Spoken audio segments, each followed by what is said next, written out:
Bonjour, après notre vidéo sur les rapports d'établissement qui, comme on vous l'a montré, institue finalement, donne un cadre, une feuille de route à l'ensemble du travail qui va être fait, les études préliminaires au schéma, pour qu'on arrive sur un schéma définitif. À la fin, il y a tout un travail, et c'est ce travail-là que nous essayons d'appréhender et de réfléchir ensemble.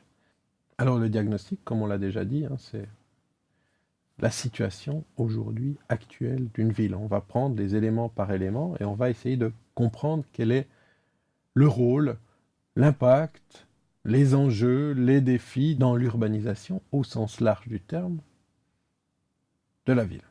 Pour cela, on va bien sûr dans un premier temps s'intéresser au pays, au contexte de la ville dans sa région, au positionnement sur la scène nationale et internationale. Donc on peut parler également ici de marketing urbain, mais surtout d'économie, d'import, d'export, de voir finalement quel est le rôle dans un système un peu plus vaste, dans une structure, un système urbain. Ensuite, on va nécessairement reparler un peu d'histoire pour comprendre comment est-ce qu'on en est arrivé là, sans mettre de valeur là derrière. Ça peut être comment est-ce qu'on est arrivé dans des situations extrêmement difficiles ou au contraire comment est-ce que des choses ont fonctionné, mais c'est toujours bien de pouvoir comprendre comment est-ce que les choses sont arrivées. Ensuite, on va regarder quel est le cadre politique, le cadre de la gouvernance, ainsi que les textes de loi. On a toujours un peu tendance à croire qu'on peut faire ce qu'on veut, mais il y a un cadre légal qui existe et qu'il faut connaître. On a la question foncière qui est une question fondamentale, c'est pour ça qu'on le met à cet endroit-là. Il faut comprendre comment les parcelles se vendent, se distribuent, comment le foncier urbain fonctionne. On a les questions de politique de planification, finalement, quels sont les enjeux, quelles sont les volontés de la part de l'État de faire la planification et quelles sont les politiques qu'il y a là derrière, et le cadre démographique et social. Ça, c'est cette première partie qui fera l'objet de notre vidéo actuelle. Et ensuite, comme la liste était longue, on a fractionné en deux la question du diagnostic. Dans la suivante, nous verrons dans cette vidéo le cadre économique, la structure urbaine, l'habitat, le transport et la mobilité. Vous voyez que les services, bien sûr, nous sommes sur des choses tout à fait classiques en urbanisme. Dans la première partie, on donne le cadre général et la situation globale de la ville, positionnement contextuel, et dans cette deuxième partie, nous allons voir les choses un peu plus précises et un peu plus thématisées sur les questions d'urbanisme et notamment transport, mobilité, services, environnement, les grands projets.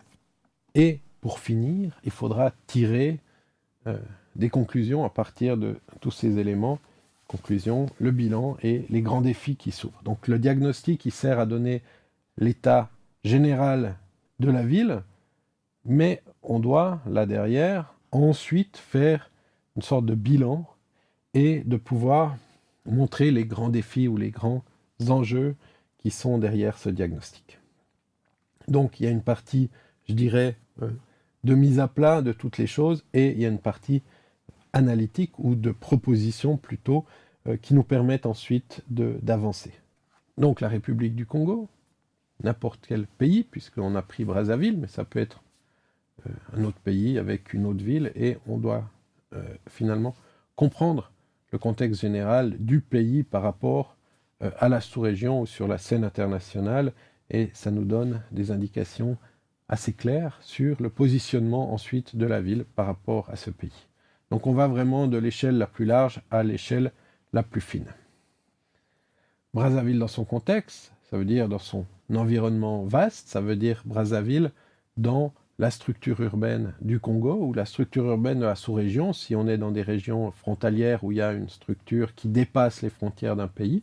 Mais ce qu'on veut comprendre, c'est le contexte dans lequel se trouve la ville de Brazzaville. Ensuite, Brazzaville et son positionnement. Donc on est là vraiment dans une question de rôle de la ville par rapport aux autres villes, de rôle de la ville sur la scène internationale, par exemple. Donc on peut comme ça jouer à diverses échelles, mais le but c'est de comprendre quelle est la position de la ville de Brazzaville.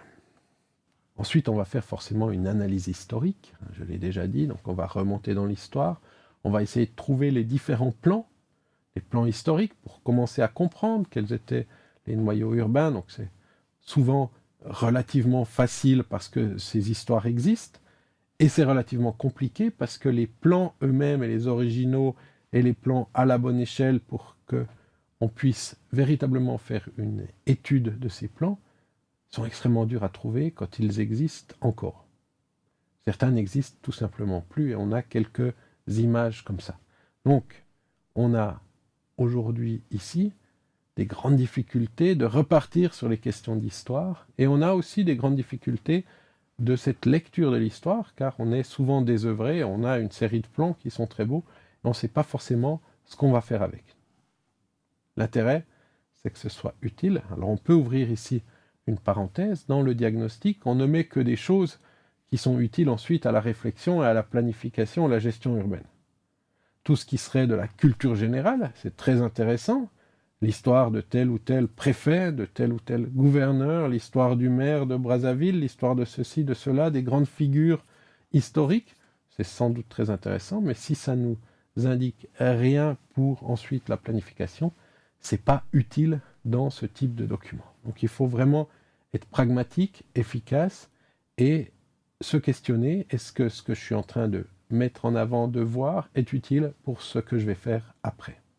Voilà pour l'analyse historique, en gros, et c'est un schéma relativement classique. Donc on a finalement un centre ici ancien, et puis ensuite on s'est développé, voilà, et puis ensuite on s'est encore développé un peu plus, et ensuite on se développe un peu plus, de manière en principe schématiquement radioconcentrique. Donc on a un cercle, et puis on a des périphériques qui viennent toujours plus grands, sauf que ici on avait un fleuve, donc on ne pouvait pas se développer du côté du fleuve, et on s'est développé, je dirais, de manière concentrique sur les terres, avec parfois des petites différences en fonction de la topographie du site. Mais c'est un schéma de développement relativement classique que l'on a ici. Le cadre politique et juridique. On a un cadre de gouvernance, donc il faut à un moment donné identifier quels sont les acteurs de la planification, de la gestion, de la prise de décision urbaine. Alors, on a toujours tendance à croire que c'est les ministères et les villes, mais il y a toute une série d'autres acteurs, la société civile, des grandes sociétés privées qui finalement jouent un rôle aussi. Pourquoi ? Parce qu'elles construisent. On peut avoir aussi des structures parapubliques, par exemple. Et là, c'est extrêmement important de commencer à voir tous ces acteurs et de les prendre en compte. On n'est plus dans l'optique aujourd'hui où on pense que c'est seulement la force publique qui décide de tout. On voit que lorsqu'on pense comme ça, c'est un échec. Finalement, les plans ne sont pas appliqués. Donc, on est obligé, à un moment donné, de réfléchir à qui sont les acteurs. Et ces acteurs-là, on doit les intégrer dans le processus. Les acteurs, ils peuvent être nombreux, on l'a dit, au niveau de l'État, au niveau des régions, au niveau des villes, au niveau des communes. Donc, je donne le cas générique, pas forcément celui du Congo et de Brazzaville. Et on a ensuite la société civile, les acteurs privés qui ont un rôle. Et l'idée, c'est d'avoir en tête ce mapping et de pouvoir discuter avec tous. Je pense qu'aujourd'hui, il faut ouvrir la discussion, ouvrir à la discussion les plans d'urbanisme et les coproduire ensemble. Autrement, ils ne servent strictement à rien. Donc on est passé d'un urbaniste créateur qui décidait de tout et qui faisait un beau dessin, un beau plan de ville, à un dessin qui est le résultat d'une négociation où les intérêts des uns et des autres sont pris en compte et où on a fait les arbitrages nécessaires pour l'intérêt public général. Le cadre juridique, là aussi, on a dit qu'il faut faire un mapping des acteurs, comprendre l'organigramme. Le cadre juridique aussi, il faut comprendre quels sont les textes qui existent et que disent ces textes.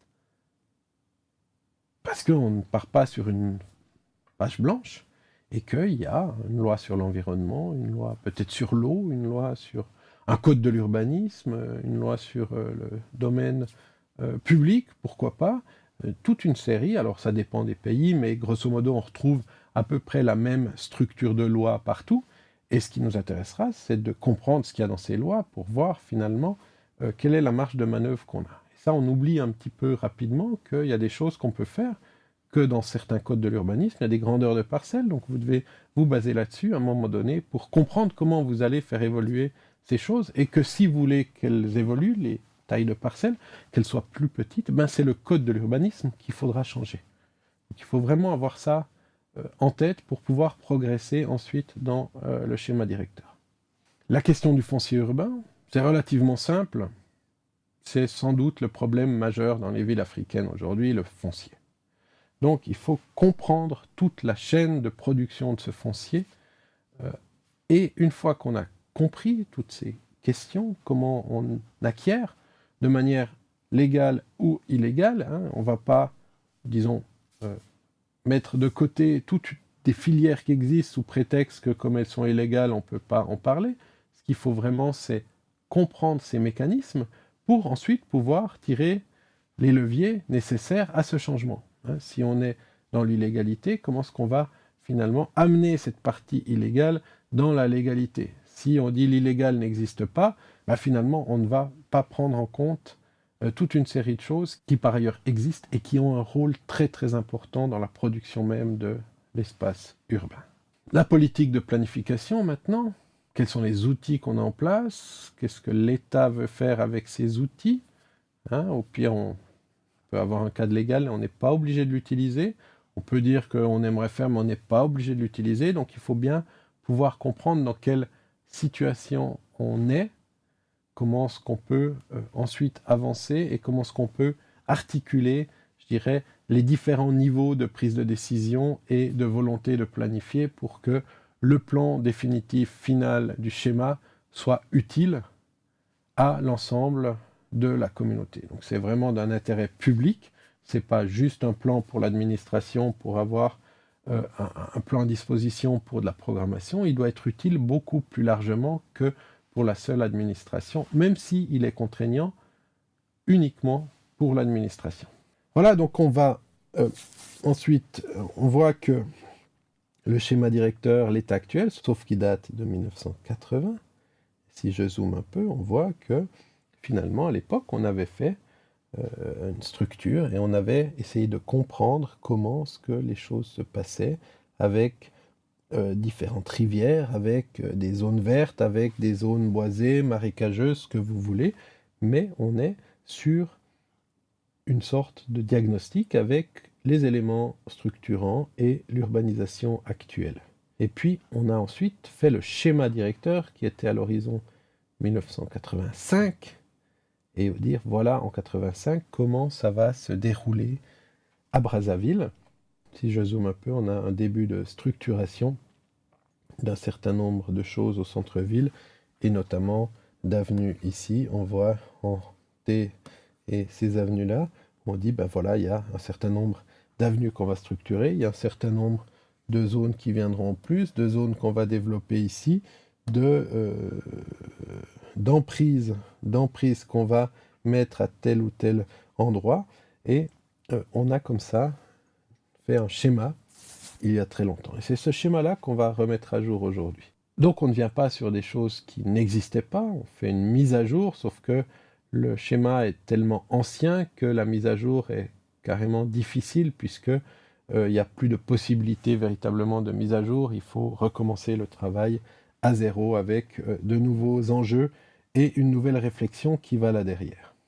Ensuite, on a, pour finir cette semaine, ce diagnostic 1, puisqu'on reprendra la semaine prochaine, on a le cadre démographique et social. On va voir, essayer de comprendre une donnée toute bête, le nombre d'habitants à Brazzaville. Quand on a un recensement qui date d'une dizaine ou quinzaine d'années, dans le cas présent c'est 2007, on va devoir faire des hypothèses de développement de la population et on prendra toute une série de données de 2007 pour faire progresser ces différentes hypothèses et ensuite pour choisir un chiffre parce que l'on aura besoin pour la suite, non pas de 3 hypothèses et de 3 chiffres probables de population, mais d'en choisir un, qui est le chiffre de la population actuelle, pour ensuite refaire des hypothèses. Si sur mes 3 hypothèses, je fais 3 hypothèses, je vais me retrouver avec 9 situations différentes. On a besoin à un moment donné de réduire les choses et de dire, bon, ces 3 hypothèses de population, on fait le choix raisonné, pragmatique d'une hypothèse, et c'est le chiffre qui devient la donnée de base et qui est le chiffre de la population de Brazzaville en 2017, au moment où je calcule. Voilà, on arrive au terme de cette première partie. On est passé rapidement. L'idée n'est pas de savoir ce qui se passe effectivement à Brazzaville. L'idée, c'est de prendre Brazzaville comme un cas d'école et de se dire, voilà, quel est le contenu qu'on devrait mettre dans ces questions de diagnostic, qu'est-ce qu'on doit comprendre là derrière, en sachant que, et il faut le répéter plusieurs fois, le diagnostic n'est pas une encyclopédie de tout ce qu'on sait sur un endroit. Le diagnostic doit être court, efficace et doit donner les bases de la réflexion pour la planification ensuite. On vous retrouve dans la vidéo suivante, la deuxième partie du diagnostic, où nous allons cette fois-ci prendre les thématiques un peu plus urbanistiques que dans cette première partie, et on passera sur les questions d'environnement, de mobilité, d'habitat et de structure urbaine.